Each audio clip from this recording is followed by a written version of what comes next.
Hi everyone, how are you today? Winter is here. I wish you all well. Without further ado, let's get started. For the last 4 years, Americans have become increasingly polarized, divided between Democrat crusaders, who are determined to save America from becoming a racist, sexist Nazi dictatorship under Donald Trump, versus Republican crusaders, who are determined to save America from becoming a liberal Marxist state under a Democratic reign. This fervor has become so extreme that families can no longer meet for the holidays without a conversational blow-up. No longer are people entitled to their opinions. This has become a crusade between good and evil. I'm good, you're evil. The absurd nature of this dichotomy has reached the point that even Dr. Phil is increasing his viewership by featuring disputes between siblings who are on opposite sides of the political divide and are no longer speaking to each other.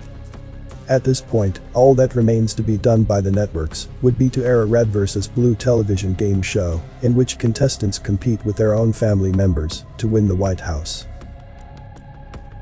Until November, the great majority of Americans appear to have been hoping that the November election would end the strife, one way or the other.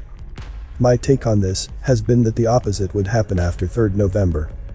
The fireworks would increase exponentially after the election. The election would be hotly contested by whomever was the apparent loser. This should easily have been foreseen, as the media on the right have insisted for months that the Democrat encouragement for mail-in ballots was a precursor to election fraud. Similarly, the media on the left have insisted for months that Donald Trump's suggestion that he may not accept the election results meant that he was planning a coup after he, presumably inevitably, lost the election. And now, the battle has been met. Before I continue the video, please give a like if you've learned something. And don't forget to subscribe and also click the notification bell too so you won't miss any update. And watch to the end to avoid misunderstanding. Thank you.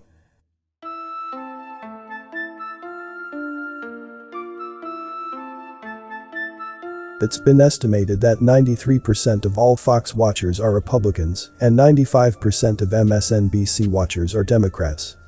Since neither side watches the other's news program, each side is cognizant of only its own team's heavily slanted rhetoric. The conservative media is awash with details of voter fraud by Democrats, whilst the liberal media states with equal conviction that Mr. Trump and his lawyers have provided no details whatever. Therefore, those who voted Republican will conclude by watching their own unbiased news channel that Democrats have tried to steal the election and thereby steal control of the country. And those who voted Democrat will conclude by watching their own unbiased news channel that Republicans have tried to steal the election and thereby steal control of the country. But how did this get to be so bad? Americans have not been so wound up nor so polarized since 1861, at the beginning of the Civil War. Indeed, the post-election fervor is as strong as though Fort Sumter had just been fired upon. More importantly, what would be the outcome? Will the courts rule against the claims of Mr. Trump?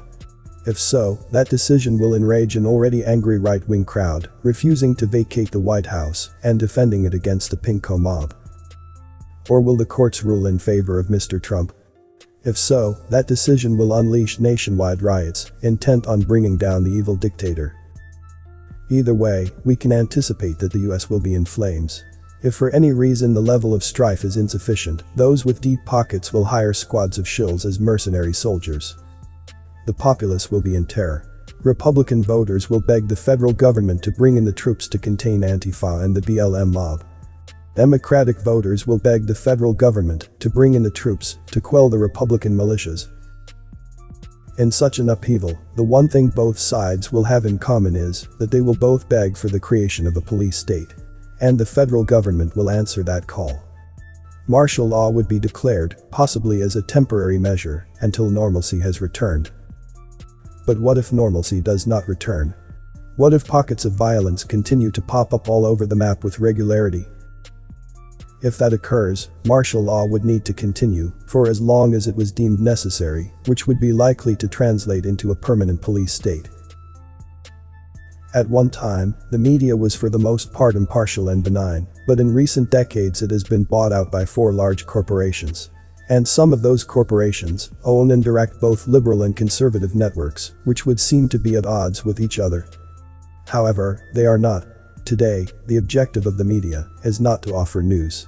It is to create strife, to pit one half of the electorate against the other. In doing so, the ruling elite have the justification to lock down the entire USA under martial law. Once that has been accomplished, the elite may do as they please. As in all countries where a police state has been achieved, such as Nazi Germany, Mao's China, or Stalin's Russia, once military control has been put into place nationwide, meaningful protest ends.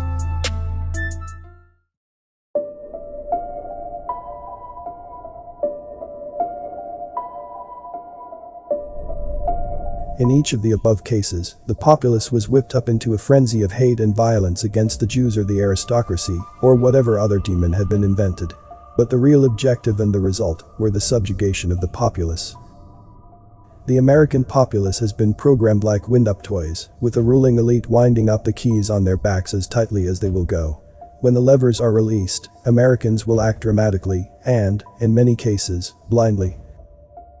At this point, it's not too late for people to stand back, take a deep breath, and ask themselves if they're not being conned into their own subjugation. But it would appear that they've been wound up so tightly that such objectivity is unlikely to occur. However, if they do not, they risk losing what remains of their once proud democracy. Comment below with more topic ideas for me to discuss. As a lot of care and hard work goes into this, likes and subscribe, let me know I'm doing a good job. All is appreciated greatly. You may not agree with everything from the content I post.